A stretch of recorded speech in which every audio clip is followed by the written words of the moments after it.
Assalamualaikum warahmatullahi wabarakatuh. Bismillahirrahmanirrahim. Alhamdulillahirrabbilalamin. Wassalatu wassalamu ala asrofil anbiya'i wal mursalin Sayyidina wa maulana Muhammadin wa ala alihi wa sahbihi ajma'in. Amma ba'. Marilah kita panjatkan puji dan syukur kehadirat Allah Subhanahu wa Ta'ala yang telah melimpahkan rahmat dan hidayahnya kepada kita semua.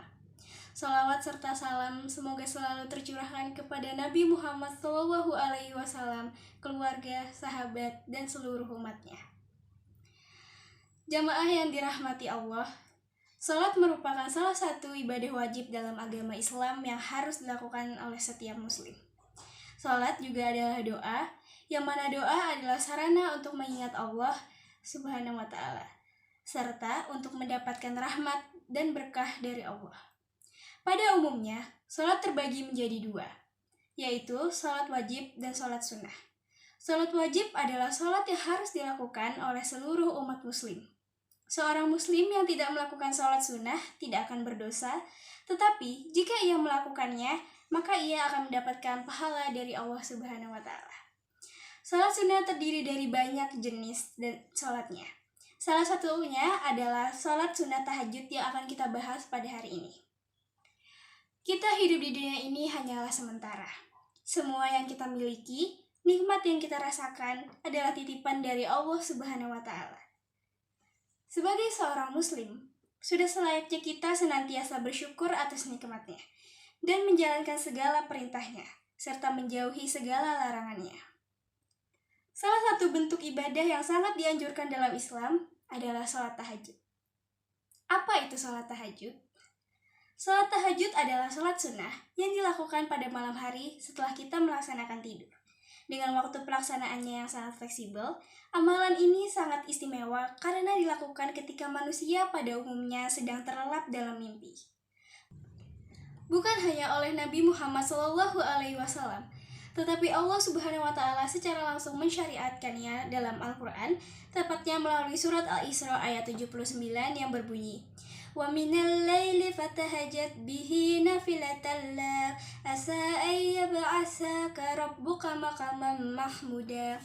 Yang artinya, pada sebagian malam, lakukanlah salat tahajud sebagai suatu ibadah tambahan bagimu.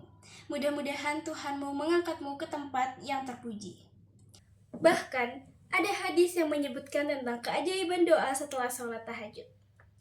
Tuhan turun setiap malam ke langit yang paling bawah ketika sepertiga malam tersisa dan berkata, "Siapa yang akan memanggilku agar aku dapat menjawabnya? Siapa yang akan meminta kepadaku agar aku dapat memberinya? Siapakah yang akan memohon ampunanku agar aku mengampuninya?" Hadis riwayat Bukhari dan Muslim. Salat tahajud adalah waktu di mana kita bisa bermunajat langsung dengan Allah tanpa gangguan duniawi. Dengan konsisten melaksanakan salat tahajud, hati kita akan semakin dekat dengan Allah dan iman kita akan semakin kuat. Tidur malam yang cukup pun, lalu bangun untuk salat tahajud sebenarnya menyegarkan tubuh dan pikiran. Allah Subhanahu wa Ta'ala menjanjikan pahala yang sangat besar bagi orang-orang yang istiqomah melaksanakan salat tahajud. Jamaah sekalian, salat tahajud tidak hanya tentang jumlah rakaat atau panjang pendeknya waktu salat. Yang lebih penting adalah niat kita dalam melaksanakannya. Ikhlas adalah kunci utama dalam setiap amal ibadah, termasuk salat tahajud. Ketika kita melaksanakan salat tahajud dengan ikhlas, hanya karena Allah Subhanahu wa Ta'ala, maka pahala yang kita dapatkan akan jauh lebih besar. Pernahkah kita membayangkan betapa beratnya perjuangan Nabi Muhammad SAW dalam menyebarkan Islam? Namun, dengan kekuatan iman yang kuat dan dukungan Khadijah, beliau berhasil menjalankan misi dakwah.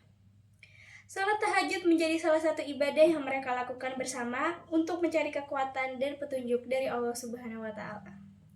Demikian pula dengan banyaknya kisah-kisah pengusaha sukses yang kehidupannya serba berkecukupan tetapi belum membuatnya bahagia. Hal itu mungkin terjadi karena kurangnya kedekatan diri kepada Allah Subhanahu wa Ta'ala. Dengan rajin salat tahajud dan ikhlas beramal, insya Allah akan membuat kehidupan kita menjadi lebih baik. Tetapi, Sadarilah bahwa kita beribadah semata-mata karena Allah, bukan karena ingin dipuji orang lain atau mencari popularitas. Ria dan sum'ah adalah kedua sifat yang sangat berbahaya dan bisa merusak amal ibadah kita. Seperti firman Allah pada Quran Surah Az-Zumar ayat 2 yang berbunyi, Inna anzalna ilaika kitaba bil haqqi fa'budillaha mukhlishan lahuddin. Yang artinya, sesungguhnya kami menurunkan kitab Al-Quran kepadamu Muhammad dengan membawa kebenaran. Maka sembahlah Allah dengan tulus ikhlas beragama kepadanya. Allah Subhanahu wa Ta'ala juga berfirman dalam hadis qudsi, sesungguhnya amal itu tergantung niatnya, dan sesungguhnya setiap orang akan mendapat balasan sesuai dengan niatnya. Hadis riwayat Bukhari dan Muslim. Dari hadis tersebut, jelas sekali bahwa niat merupakan pondasi utama dalam setiap amal perbuatan kita. Jika niat kita ikhlas karena Allah Subhanahu wa Ta'ala, maka amal kita akan diterima dan mendapatkan pahala yang berlipat ganda. Sebaliknya, jika niat kita tidak ikhlas, maka amal kita akan sia-sia dan tidak bernilai di sisi Allah Subhanahu wa Ta'ala.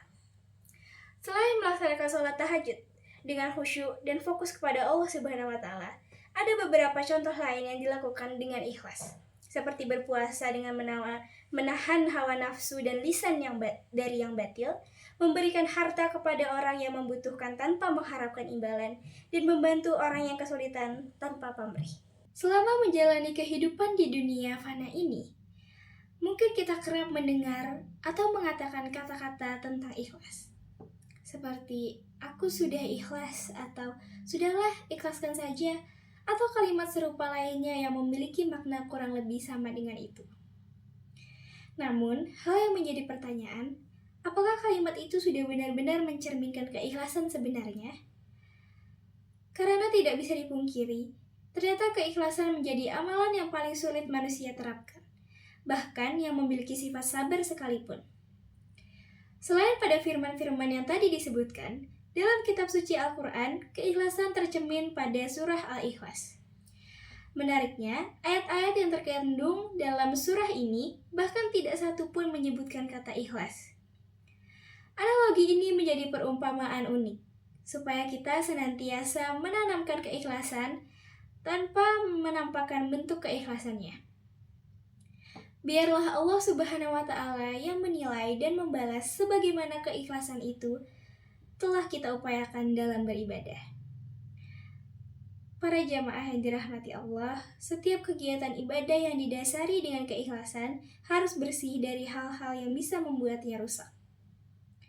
Imam Syafi'i pernah memberi nasihat kepada seorang temannya.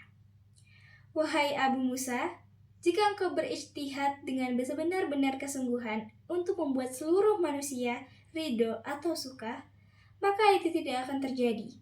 Jika demikian, maka ikhlaskan amalmu dan niatmu karena Allah Subhanahu wa Ta'ala. Karena itu, tak heran jika Ibnu Qayyim memberi perumpamaan seperti ini. Amal tanpa keikhlasan seperti musafir yang mengisi kantong dengan kerikil pasir. Memberatkannya, tetapi tidak bermanfaat. Dalam kesempatan lain, ia juga berkata, jika ilmu bermanfaat tanpa amal, maka tidak mungkin Allah mencela para pendeta ahli kitab. Jika ilmu bermanfaat tanpa keikhlasan, maka tidak mungkin Allah Subhanahu wa Ta'ala mencela orang-orang yang munafik. Janganlah terlalu sering menceritakan amal kebaikan kita kepada orang lain. Sebarkan kebaikan dengan perbuatan, bukan dengan kata-kata. Jangan mudah putus asa jika belum merasakan hasil yang signifikan. Teruslah beramal dengan ikhlas dan istiqomah. Niscaya Allah Subhanahu wa Ta'ala akan memberikan balasan yang terbaik. Jamaah rahimakumullah, marilah kita jadikan sholat tahajud sebagai bagian dari kehidupan kita sehari-hari. Dengan melaksanakan sholat tahajud secara ikhlas, kita berharap dapat menjadi pribadi yang lebih baik, lebih dekat dengan Allah Subhanahu wa Ta'ala, dan mendapatkan keberkahan di dunia dan di akhirat. Ya Allah, curahkanlah keselamatan kepada Muhammad dan keluarganya, sebagaimana Engkau memberkati Ibrahim dan keluarganya di alam semesta. Sesungguhnya Engkau maha terpuji dan maha mulia. Ya Allah, ampunilah dosa kaum muslimin dan muslimat, mukminin dan mukminat, baik yang masih hidup maupun yang telah meninggal dunia. Sesungguhnya Engkau Maha mendengar dan Maha mengabulkan. Ya Allah, anugerahkanlah kepada kami kehidupan yang baik di dunia, kehidupan yang baik di akhirat, dan hindarkanlah kami dari azab neraka. Akhirul kalam, saya ucapkan jazakumullahu khairan kasiran. Wassalamualaikum warahmatullahi wabarakatuh.